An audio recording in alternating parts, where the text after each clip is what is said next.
안녕하십니까. 손원규 이경진의 실전 성명학 시간입니다. 지난 시간에 장명시 고려할 사항을 보았습니다.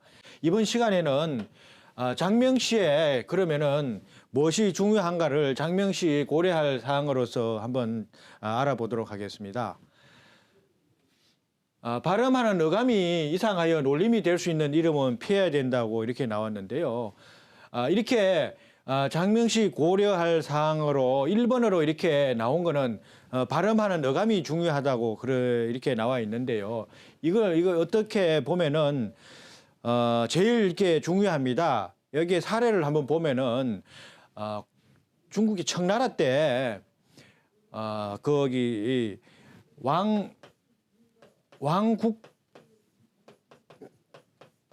왕국균이라는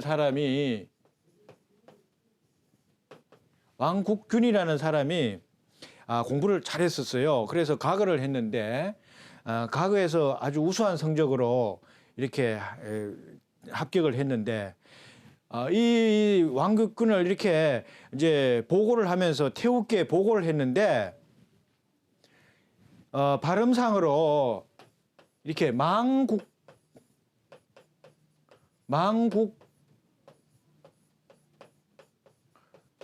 이렇게 보고를 한 거예요. 왕국군을 빨리 해가 망국군을 이렇게 보고를 하니까 태우가 깜짝 놀라서 이거 나라를 망칠 놈이구나 이거 이렇게 한 거예요. 그래서 망국군은 최하 점수를 주라 이래가지고 그 지방 향리로 그렇게 갔다는 이런 사례가 있습니다. 이런 것을 보면은 이런 거는 우리가 성명이 운명을 결정했다 이렇게 볼 수 있지 않겠어요? 네, 그렇네요. 그러면 태우가 화가 나서 발음 이상해서 처벌을 했는데도 불구하고 어딘가로 향리로 갔다고요. 그럼 원래는 굉장히 뛰어났겠습니다. 합격은 했으니까 어떻게 그거는 네. 그건 해줘야 되니까 그걸 할 수는 없고 그 최하위 점수를 줘가지고 그래서 평생 동안 이분은 빛을 못 본 거예요. 이 이름 때문에.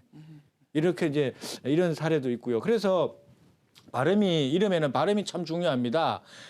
우리가 보면은 치국이라는 이름 만자 이게 치국이라 이러면은 뭐 나라 국자는 안 쓰지만은 또 좋잖아요. 네, 나라를 그런데 다스리는. 여기에 김자가 붙어버리면은 어떻게 되나? 김치국 돼버리죠. 네. 김치 냄새 나가지고요. 지하자처럼요. 뭐 쓸 이름이 됩니다. 네. 이런 식으로 그 이름의 발음이라는 거는 중요하죠. 그래서 발음상으로 그래서 우리가 일단은 장명을 해서 그 이름을 이제 불러봐야 되겠죠. 네.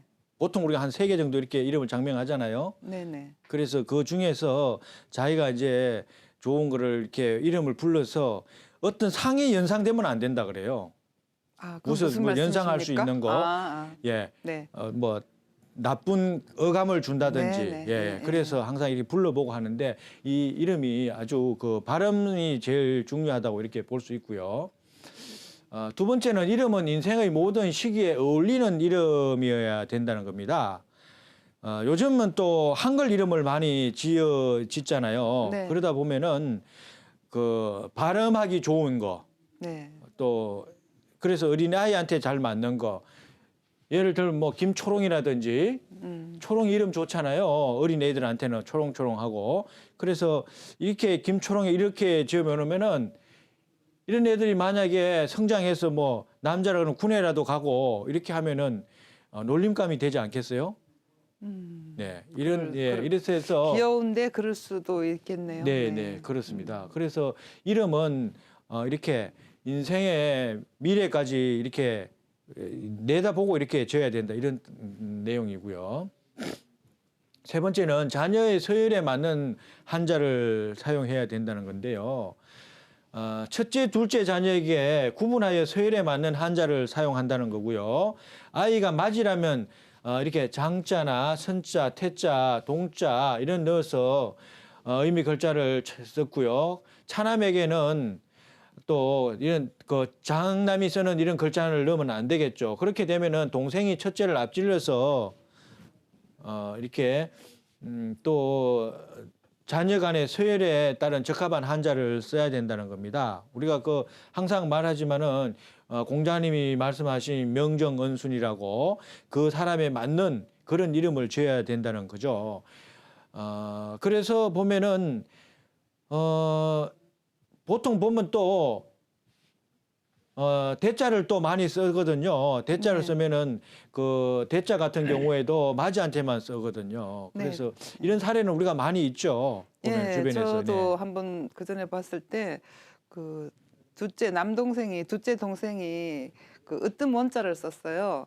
그 사주에는 그 뭐 비겁 이런 게 없고 그런데 어쨌든 그 사람이 둘째이지만 그 마지 노릇을 하면서 평생을 살고 그 형은 뭐 형은 결혼도 하고 그랬는데 그 사람은 집안을 책임지면서 결혼도 못 하고 그러더니 결국은 뭐 병이 걸리고 이렇게 해서 불행한 경우를 봤습니다. 꼭 그것 때문인지라고 뭐 단정짓기는 어렵겠지만 그 충분히 그럴 가능성이 있다고 보여집니다. 네. 그래서 보면은 첫째와 둘째에서 구별해야지 이렇게 되는 것도 있고요. 그 완자, 이런 완자를 써도 어떤 원자 아니에요? 어떤 원, 네. 원이고 완자도 그렇다 그래요. 네네. 이런 것도 맞이한테 써야 된다고 이런 그럽니다. 또 다음으로는 동자 이음이라고 있어요. 한 글자, 동자이면 하나의 한자에 두 가지 발음이 나오는 경우도 있습니다. 이런 거는 물론 그 장명을 하면서 이제 정해 주죠. 우리가 개명을 한다든지 이러면은 가정 법원에 등록을 할 때 이 글자는 뭘로 이렇게 표현을 한다 이렇게 정해 주는 수도 있는데요. 보통 보면은 이렇게 견자, 볼견자도 이렇게 많이 이렇게 쓰잖아요. 이거를 뭐 견으로 읽고 현으로도 읽고 이렇게 하니까 이런 걸로 해서도 많이 또 그 동음이음자로 또 나오는 경우도 많이 있습니다.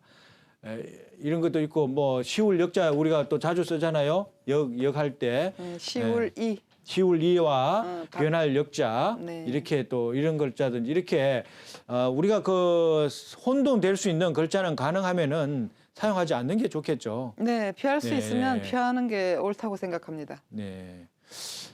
그 다음은 불용문자라고 있는데요. 불용문자라는 것은 썰 용자에 아니 물자가 들어가서 쓰면 좋지 않다는 이런 뜻입니다. 그래서 이 불용문자에는 두 가지로 이렇게 정해질 수가 있는데요. 그 한문의 뜻이 좋지 이게 이제 불용문자는 한문에서 많이 쓰니까 네. 한문의 뜻이 좋지 않아서 불용문자가 되는 경우도 있고 또 그 뜻은 좋지만은 성명에서는 또 좋지 않은 경우가 이런 또 있잖아요. 네. 그래서 그런 경우로 두 가지로 나눌 수가 있는데요.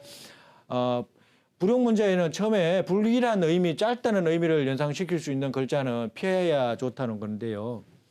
이슬로라다 서리산 같은 경우에는 빨리 없어지잖아요. 우리가 네, 이슬이라든지 햇빛이 이런 나면 거는 없어지겠네요. 햇볕 나면은 바로 없어지니까 이런 거라든지 자연이나 땅, 하늘 이런 명칭은 쓰지 말라는 옛 문헌도 이렇게 했으니까 참고하셔야 될 것 같습니다. 여기 보면 이제 하늘 자연이나 하늘 땅 명칭이라는 것은 여기 짐승이나 식물에 있던 글자는 피해야 된다 이런 것과 또 유사하겠습니다. 자의가 너무 원대하고 거창한 문자는 피해야 된다고 되어 있고요. 이런 경우에는 뭐 자의가 너무 크다는 것은 우리가 복복자도 있잖아요. 복을 이렇게 추구하지만은 이름에서는 좋지 않다는 거죠. 네, 그대로 네, 추구하면 불편한가 봅니다. 네, 복이 적게 온다고 그래요. 아, 내가 왜 그러면 복복 이래다 보니까 복이 나간다 그러잖아요. 그렇습니까? 네. 그리고 또 뭐 목숨 숫자 이런 네. 것도 오래 살아라고 하는데 역반응을 일으킨다는 거죠. 원하는 거하고 다른 현상이 일어나는군요. 네. 그런 식으로 자의가 너무 원대하다 이거죠. 그러니까 내 사주에 우리가 그릇이라는 거 있잖아요. 사주를 했듯이 맞습니다. 그 네. 그릇에 맞는 글자를 이름에 넣어줘야 좋다 이런 뜻으로 풀이할 수가 있겠습니다. 십수로 가득 차는 수의 글자는 피하는 게 또 좋습니다. 제가 아시는 분은 또 성함이 또 오조원이라는 분도 있어요. 아, 그래요? 네, 네. 저 조자를 썼습니까? 네, 네. 아, 그래서 오조원이라고 이런 조자를 써서 뭐 그렇게 좋은 그 이름은 아닌 것 같습니다. 네. 오조가 없나 보죠? 네. 그래서 오조원이라 그러니까 매일 그 돈 생각을 하다 보면은 또 다른 데를 신경을 못 쓰잖아요. 이런 것도 의미도 갖고. 그다음에 짐승이나 식물을 뜻하는 글자는 피해야 된다고 그럽니다. 우리가 또 용자 이런 거 안 쓰잖아요. 이 가상의 동물이니까 이런 용이라든지 식물 같은 경우에는 난자, 네, 난자. 예, 네. 난자라든지 난초 난자, 네. 예, 난초 난자 이렇게 또 이렇게 쓰는 이런 난자 있죠. 이런 거는 또 잘 쓰지 않죠.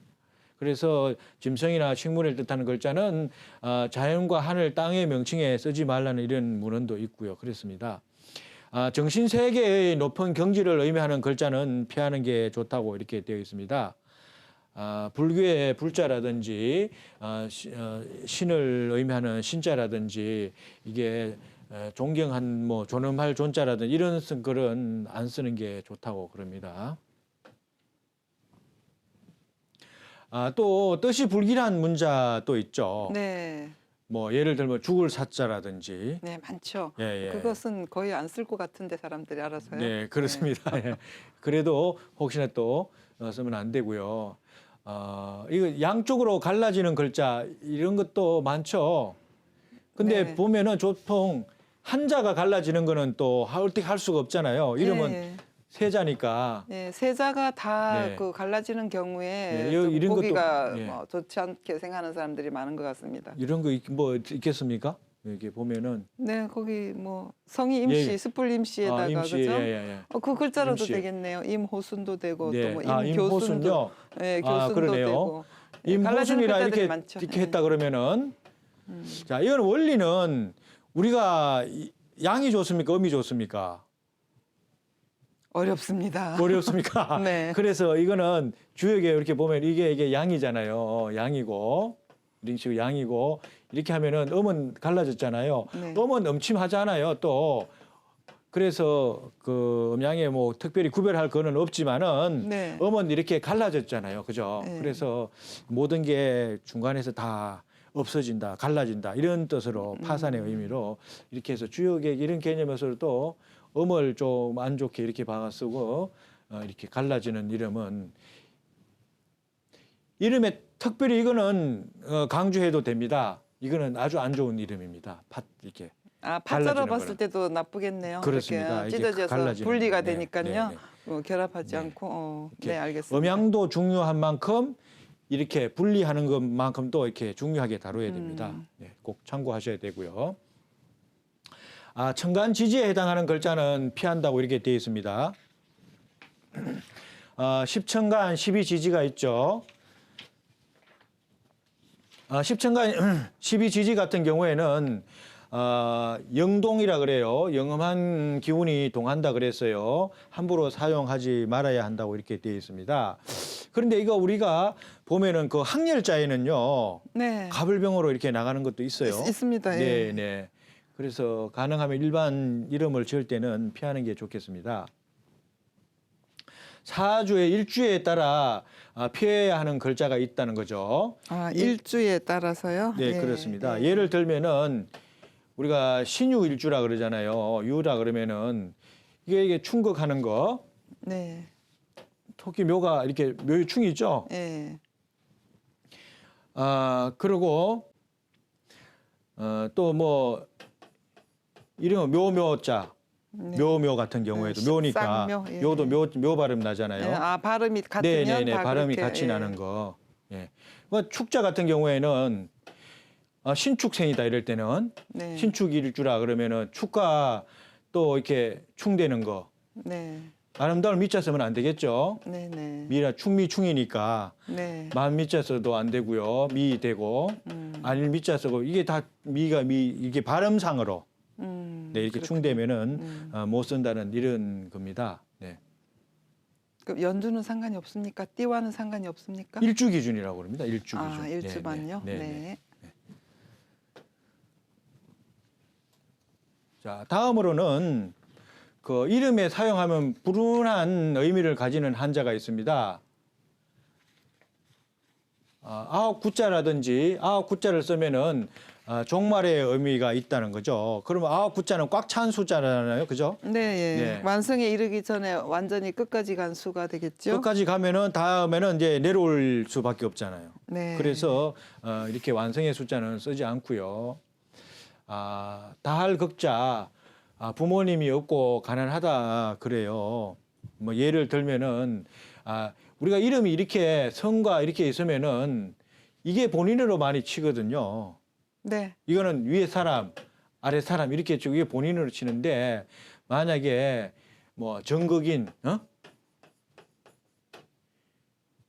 이러면 여기서 또 이렇게 치네요, 그죠? 네. 이게 목이니까. 네. 예. 뭐 이거경 듣기에도 좀 극자 있잖아요, 그죠? 그러면은 목국토하죠. 네. 그래서 이런 극자는 우리가 좀 듣기에도 좀 그래요. 그래서 극자를 잘 안 쓰고요. 비단금, 비단 옷 못 입는다. 고생과 고독을 암시한다고 이렇게 되어 있습니다. 비단을 썼는데 그걸 못 입는다고요? 못 입는다고. 네. 이름에서 들어가서 이렇게 변동을 일으킨다는 거죠. 이름을 썼을 때. 이 자체로는 비단금 좋지 않아요. 네. 네. 그래서 다할 이름에서는 극자보다는 훨씬 좋게 느껴지는데요. 네. 네. 그래서 길할 길이 천한 인품으로 유도될 수 있다. 이거는 그러면 파자- 선생님 지금 하신 것들은 네. 뭐 반드시 그렇다는 것은 아니죠. 사주에 그렇습니다. 따라서 쓸 수도 있고 못 쓸 수도 있고 그럴 것 같은데요. 예를 들면은 네. 그 길할 길자 같은 경우에도 좋잖아요. 좋은데 이거는 파자를 하면은 선비가 입이 하나잖아요. 네. 그러면은 이게 첨념하잖아요. 첨념. 청렴하다. 네. 청렴 입이 결배 뭐 하나니까. 이렇게 얘기하잖아요. 네. 공직자로 뭐 선비가 입이 하나니까. 그래서 뭐 이렇게 좋게도 이렇게 보는데요. 여기서는 또 천한 인품을 유도할 수도 있다. 그러니까 사주라든지 만약에 그 우리가 자원오행이라든지 우리 장명에서는 여러 가지가 이제 복합돼서 나오잖아요. 네. 그런데 나쁜 거 있으면서 이것도 나쁘면은 나쁘게 되는 거고 좋은 중에 한두 개는 또 좋은 작용으로 또 유도가 되죠. 또. 네네. 네. 알겠습니다. 예. 네네. 그래서 이게 두 개가 있으면 뭡니까 이게 쌍길천이라 그러죠 또. 네, 밝을 철자요. 예. 철자 예. 네. 이게 또 두 개가 있다고 쌍길이라 그래요. 네. 예. 그래서 이런 거는 또 선비가 입이 두 개 있으니까 이것도 또 넉넉해서 이렇게 좋다고도 이렇게 또 쓰는 경우도 있습니다. 파자상으로는. 선생님. 네네. 그 밝을 철자는 아까 길할 길자는 한 선비의 입 하나고 네. 밝을 철자는 선비도 두 명이고 입도 두 개인 거 아니에요? 각자 입 하나씩 가지고 있는 거 아닙니까?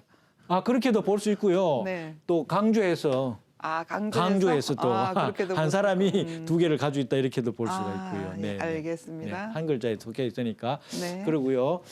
이 남 같은 거 많이 사용했죠. 우리 아들 낳으라고. 옛날에 많이 씁니다. 예. 그런 경우도 있고 또 계집녀라도 이런 건 또 좋지 않고요. 겨울동도 겨울처럼 산다. 예. 그래서 어떤 그것을 연상할 수 있는 거는 좀 좋지 않습니다. 여자를 저기 산에 나무로 쓴 경우가 옛날에 많이 봤는데 그런 사람들은 실제로 이렇게 여자이지만 뭐 가장 노릇을 하는 경우도 있고 좀 그렇게 힘들게 그러니까 아주 노력을 많이 해야 되고 힘들게 사는 경우를 이게 많이 봤습니다. 네. 네, 그렇죠. 그리고 천한 이름 돌자 같은 경우도 그렇고요. 아이 동자 같은 경우에는 이 동자를 쓰면 성인이 되어도 도모하는 일이 잘 이루어지지 않는다. 그러니까 아이 동자로 계속 남는다는 거죠. 네. 네, 그렇게 일리 되고. 있는 말씀입니다. 네. 또 큰대 같은 경우에는 동생이 쓰면 형을 격하는 경우가 되겠고요. 말맞자는 짐승처럼 이렇게 자연이라든지 동물이라든지 이런 이름을 쓰면은 그거를 닮아간다는 거예요. 네. 그래서 이렇게 쓰면 좋지 않다는 거고요. 목수명 같은 경우에도 제액이 따르면 고독하다. 이렇게 되어 있습니다. 끝말자도 신고, 고독, 무덕을 초래하기 쉽고 부부운이 박약하다고 이렇게 되어 있습니다. 네, 끝말자도 저 산의 남처럼 그 옛날에 여자아이들만 많이 낳은 집에서 네. 뭐 말필이 뭐 그죠? 뭐 그렇습니다. 종남이 뭐 이런 식으로 네. 그때 많이 지은 이름들 같아요. 네. 여기서 또 민첩할 민자 같은 경우에는 예민한 성질이 날카로워 불화를 초래한다 이렇게 되어 있고요. 나눌 부는 이렇게 또 흉한 암시가 있고요. 매사는 성격이 고지식하며 슬픔이 끊일 사이가 없다는 거죠. 이제 산은 이렇게 이어져 있으니까요. 이렇게 또 가고 연결되어 있다는 그런 뜻인 것 같고요. 돌석자 청격으로 중도 좌절의 암시가 있다 그럽니다. 그래서 이런 것도 또 옛날에는 또 그 애들이 또 그 의학적인 게 없다 보니까 또 일찍 죽고 이런 경우가 있으니까 천안명을 많이 썼죠. 또 네네. 예. 또 바우라든지 아명으로 뭐 많이 썼죠. 아명으로 예, 많이 오래 썼죠. 살으라고. 네. 네. 그래서 그런 게 있고요. 단명이라든가 늑사자는 이런 것도 있습니다. 땅지라든지 이렇게 되어 있습니다. 꽃타자 같은 경우에도 꽃처럼 피었다가 지고 부부운이 좋지 않다고 그럽니다. 깃벌 희자 이것도 의미상으로는 좋지만은 이름에 들어갔을 때 조화를 이루지 않았을 때는 좋지 않다는 네. 겁니다. 네. 이상의 글자들도 사주와의 조화를 이루고 성명의 구성에서 꼭 필요할 것 같은 경우에는 넣어도 관계가 없습니다. 그리고 우리가 그 이름에서도 궁합이 있습니다. 어떤 이름과 어떤 이름이 만났을 때 그것도 좋은 작용을 하는 수가 그렇죠. 있죠. 예, 그 자세히 잘 살펴서 지어야겠습니다. 네. 나쁘다고 그래서 무조건 다 안 쓸 일도 아니고. 네. 네, 알겠습니다.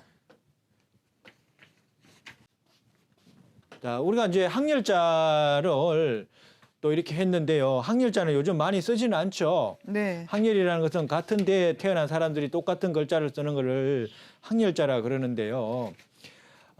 이거는 항렬자는 장명의 이론에 근거한 기법을 이렇게 썼을 때는 잘 맞지가 않습니다. 네, 좀 예. 힘들어요. 네, 그러니까 많이 힘듭니다. 네. 성이 정해져 있고 한자가 이렇게 정해져 있으면은 한자를 가지고 우리가 장명을 해야 되는데 네. 이 한자로 하기에는 또 그렇고 그래서 보통 보면 또 우리가 그 호직에 등록하는 거는 항렬로 넣지라도 네. 또 개인적으로 부를 때는 또 그냥 일반 이름으로 이렇게 쓰는 경우도 있습니다. 그래서 항렬자의 상생의 순서는 부모가 자식을 이렇게 생하는 구조로 이렇게 되어 있죠. 상생의 구조로. 그래서 밑에서 금극 모거의 의미는 자식이 부모를 극하여 불효한다는 뜻으로 이렇게 항렬에서는 이런 거를 조심해야 됩니다. 이렇게 종합적으로 보고요. 나머지는 이제 가족이나 가까운 친인척 중에 중복되는 이렇게 이름이 없어야 되겠습니다. 우리가 이제 모임이 있다 그러면 가족이 모이잖아요. 예를 네. 들면은 그러면은 동일 이름이 있으면은 친척이가 있으면은 부르면은 두 사람이 나타날 거 아니에요. 네, 불편하죠. 네, 불편한 경우도 있고 서로 간에 이렇게 또 같은 이름이 있으면 또 충돌도 있을 수 있고요. 그래서 피해야 되고 보통 보면 조부모, 부모의 이름은 조부모까지 이렇게 보고요. 사촌도 이름에서 피해야 됩니다. 가깝게 지내는 친인척 중에 친구 간에도 조금 뭐 같은 이름이 있으면 모임에서 좀 그렇지 않습니까? 그래서 네. 이런 것도 좀 우리가 고려해서 장명을 해야 되고요. 이상의 내용으로 장명의 이론 이외에 장명 시 고려해야 할 여러 가지 사항들을 점검하여 장명의 완성도를 높여야지 될 것 같습니다. 네. 네. 오늘은 이렇게 장명 시에 이렇게 고려해야 될 사항들을 짚어봤습니다. 이 외에도 우리가 그 또 자주 질문 도르는 게 많죠. 네네. 획수에 따라서 네. 획수가 차이 나는 것도 있지 않습니까? 부수에 네. 따른 획수가 차이 나는 것도 있고 이런 거는 차후에 다시 한번 또 종합해서 점검해 보도록 하겠습니다. 이상으로 네. 마치겠습니다. 네, 수고하셨습니다. 수고하셨습니다.